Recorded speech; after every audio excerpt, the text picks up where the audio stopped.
Hello, welcome back to our channel. You would think if you come to Thailand, you can fly with your drone everywhere freely or maybe get a permit and that's it.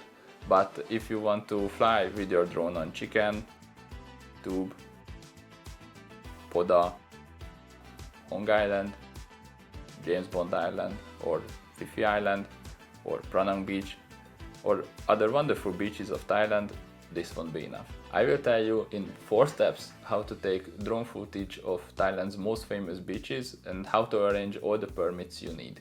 In contrast to the European Union countries, in Thailand, flying with drone is not tied to a license, but you must register your drone to a national authority before flying. So the first step is you need to open and register on the NBTC's website.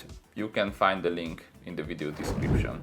This is the office of the National Broadcasting and Telecommunications Commission. They keep drone registration open in Thailand. If you have registered, you will find a menu item called Request Form on the menu bar. Here we have 2 additional options in the drop-down menu. One is UAV's radio equipment registration and the second one is track request status. As you can see, you can click even further to register the aircraft. Here you can select the application that we want to submit. The first is the new registration, the second is the renewal of the certificate, and the third is the cancel registration, which here means cancelling the existing certificate. The next step is to fill out the form, choose the new registration of drone and click on the process button. The first part is the application information. We don't have to do anything here, the system fills it out automatically. The second part is applicant information. Here you must enter your personal data, your name, your passport number and contact details. It is important that if you have a Thai phone number, please provide it as well as an email address so they can reach you. The third part is about entering technical data. First, you must enter the drone's origin and the day it arrived in the country. After that, you must enter the type and the serial number of the drone and controller. If you have entered all the technical data here, only the attachments remain. We have to upload our passport and take a separate photo of the visa stamp.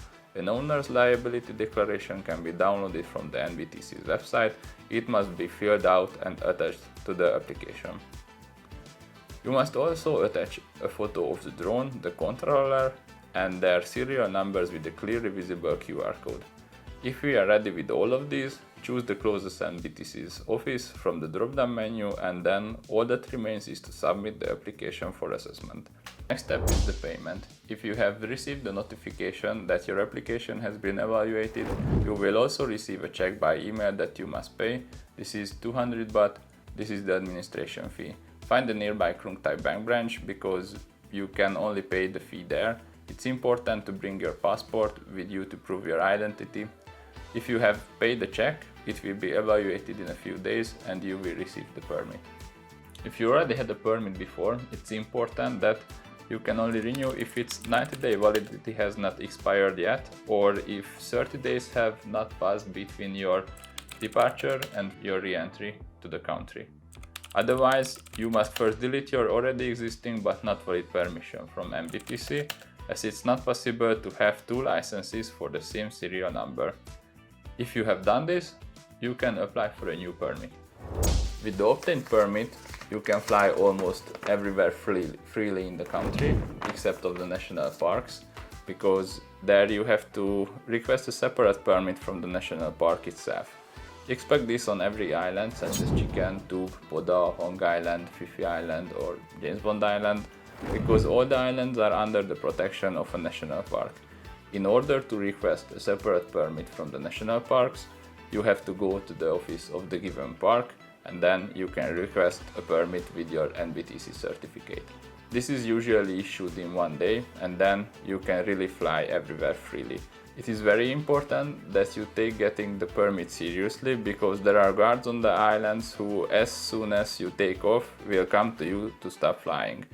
This is mainly because they don't expect you to have a license, but as soon as you show the license from the NBTC and the national park, you can take off again and continue flying.